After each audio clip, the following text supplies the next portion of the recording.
Je voudrais d'abord vous remercier tous et du fond du cœur pour votre présence nombreuse ce soir.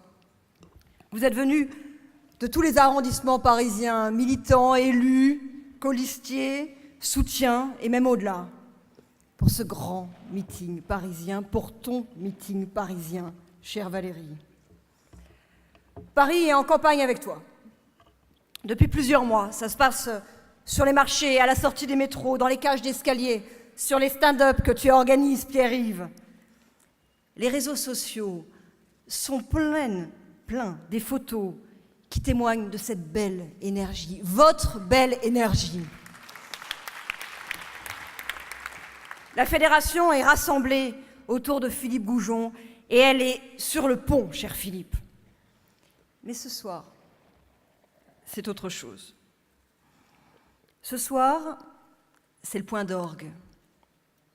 C'est le lancement de la grande mobilisation parisienne pour le dernier mois de campagne. Et nous sommes heureux, Valérie, que tu aies choisi le cirque d'hiver. Ça fait chaud au cœur.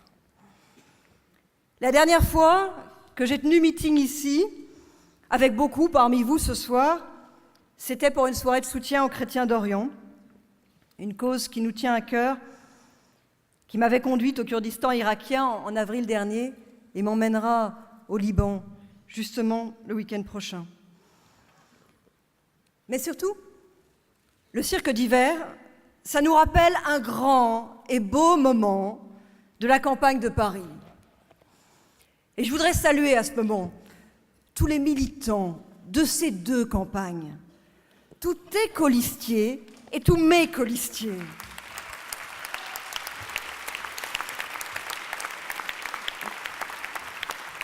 Et ça tombe bien, Valérie, parce que tes colistiers et mes colistiers, ce sont souvent les mêmes. Il y a les maires d'arrondissement, anciens, avec Brigitte, Jean-Pierre, Jean-François. Il y a celles qui ont été portées à la tête d'un arrondissement lors de notre campagne de Paris, avec Delphine et Florence. Oui, ils le méritent, et elles le méritent.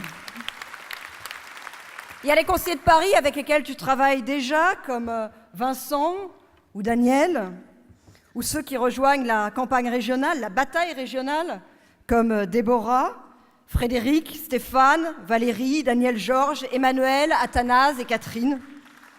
Et il y a tous les autres, Benoît, Jérémy, Jacques-Yves, Raphaël, conseillers d'arrondissement ou militants, avec un salut spécial à ceux parmi eux, parmi vous, qui se battent dans les arrondissements de reconquête. Ils le méritent aussi. Et tous ont trouvé, autour de Pierre-Yves, et avec toi, un prolongement naturel à notre combat pour Paris, dans ton combat régional, car c'est le même combat. Valérie, ce qui nous frappe tous, et ce qui touchera, j'en suis sûre, les Parisiens, c'est ton énergie et ta volonté farouche de mener ce combat. La gauche a changé ses têtes au fil de la bataille. Elle hésite, on le sent bien, sur les personnes. D'ailleurs, les listes tardent à sortir. Elle hésite sur la ligne. Et toi, tu traces ta route. La gauche s'interroge sur sa stratégie. Les réseaux, les marges, les communautés. Mais toi, tu es sur le terrain. La gauche est désunie. Mais toi, tu choisis, comme nous l'avons fait à Paris, l'union. Et je suis heureuse de retrouver ici ceux avec lesquels nous travaillons tous les mois au Conseil de Paris, Yann, Béatrice et tant d'autres. Le centre et la droite font vibrer à l'unisson ce soir le cirque d'hiver, et c'est un bon présage.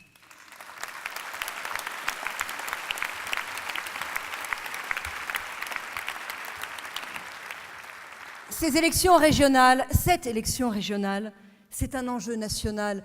Et ce soir, je vous parle autant comme vice-présidente de notre mouvement politique, rassemblée autour de Nicolas Sarkozy, que comme responsable de la droite parisienne.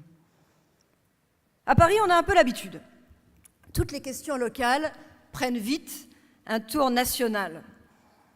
Nos grands élus le savent bien. Quand on tousse dans le 15e, cher Philippe, cher Jean-François, la République tend l'oreille et s'inquiète. Et quand on tonne dans le 16e, cher Claude, ce qui arrive de temps en temps, elle regrette vite de l'avoir tendue, l'oreille. Mais là, c'est autre chose. Parce que les élections régionales, c'est un enjeu national, car c'est le début de l'alternance, une étape majeure de la reconquête. Les régions, mes chers amis, ça a été le laboratoire du hollandisme. Ils ont testé toutes leurs erreurs avant de les infliger à la France.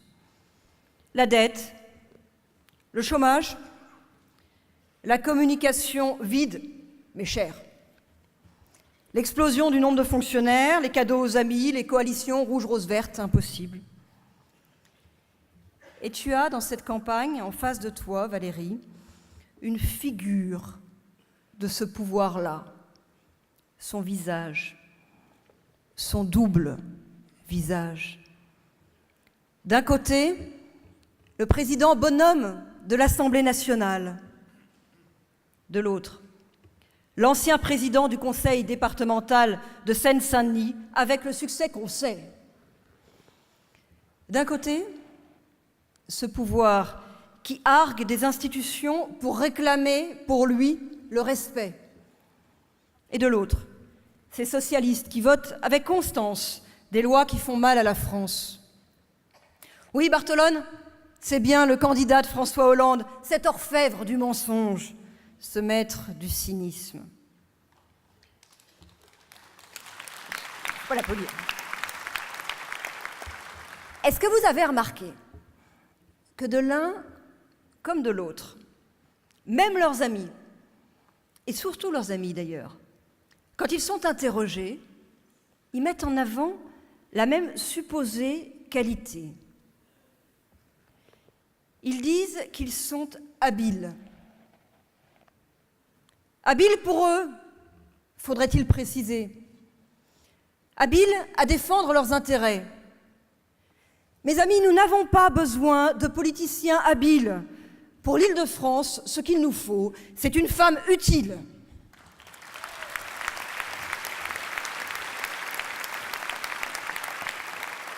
Alors ça ne se fera pas tout seul, ni ici, ni nulle part en France, et ceux qui comptent sur le mouvement automatique d'alternance risquent la déception, parce que la désillusion est profonde, et le sentiment qu'on a tout essayé, il couve.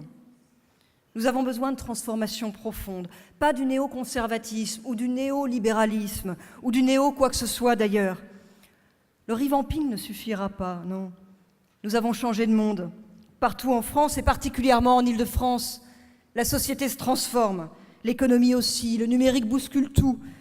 La chaîne de valeur, l'organisation du travail, la vie quotidienne, il faut innover.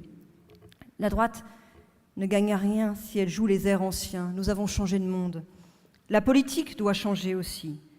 C'est bien normal. Et c'est le seul moyen de combattre le sentiment que j'évoquais, celui du « on a tout essayé », qui conduit tout droit au FN. Non, on n'a pas tout essayé.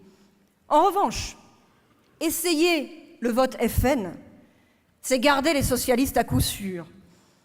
Voter FN, ou Dupont-Aignan d'ailleurs, c'est voter Barthelone. Les socialistes, ils ont tout fait pour troubler les électeurs. Ils ont organisé l'abstention en mettant les élections en plein mois de décembre et au milieu de la COP21, de surcroît. Ils ont organisé la confusion en redécoupant les cantons à leurs mains, partout en Île-de-France. Et j'ai une pensée ici pour nos amis du Val-de-Marne, qui, comme nous, lors des élections municipales de 2014, avaient plus de voix au départemental de 2015 que la gauche, et ont néanmoins perdu, victimes d'un redécoupage scélérat. Les socialistes persévèrent dans la manipulation, avec un projet de statut de Paris qui ne doit rien à l'intérêt général et qui procède exclusivement de leur intérêt politique particulier. Ils cherchent à imposer le redécoupage des arrondissements. Un redécoupage qui viole l'identité parisienne pour asseoir toujours plus leur pouvoir. Ils ont même inventé des règles pour essayer de trafiquer le Grand Paris, des règles tellement iniques qu'elles ont été censurées par le Conseil constitutionnel, alors que la vraie question, Valérie, nous le savons bien toutes les deux, c'est pas d'empêcher tel ou tel de siéger, mais bien de voir comment nous pourrons ensemble faire fonctionner ces deux institutions. Leur méthode, c'est la même à Paris et à la région et au national, fuir le bilan qui est désastreux et qui a un nom, le déclassement. Renvoyer la responsabilité sur les autres et chercher sur le tapis vert, dans l'habileté politique et dans la manipulation, à éviter la sanction. À Paris, tous les tarifs augmentent. C'est que tous les ans, on constate un nouveau trou de 400 millions. Il faut le combler. Mais c'est la faute du gouvernement. À Paris, la pollution empire. Les pics de pollution succèdent, mais c'est la faute des automobilistes. Et tant pis si les bus tournent toujours au diesel et si la fermeture brutale des voies sur berge va empirer les choses.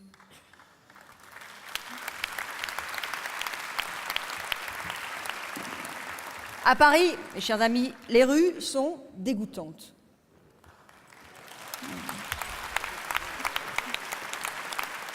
La ville est sale, mais c'est de la faute des Parisiens.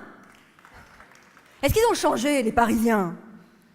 Est-ce qu'ils y sont pour quelque chose, si le service propreté de la ville est celui qui compte le plus d'absentéisme? Et au lieu de s'occuper de ramasser les poubelles, on nous parle de démanteler les arrondissements. Ah, ils ont le sens des priorités, oui, les leurs. Eh bien, nous sommes là pour les rappeler aux priorités des Parisiens et des Franciliens. Mes chers amis, au premier tour, on aura le choix entre un candidat qui se veut habile pour lui-même et une candidate qui se propose d'être utile pour les autres.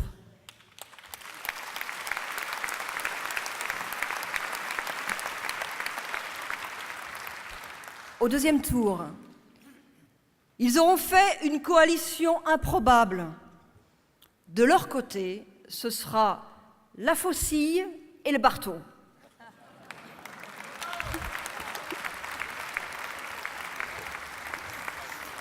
Et nous serons toujours les mêmes, unis pour gagner, unis pour le premier, pour le deuxième tour, unis, chère Valérie, autour de toi, pour 6 ans.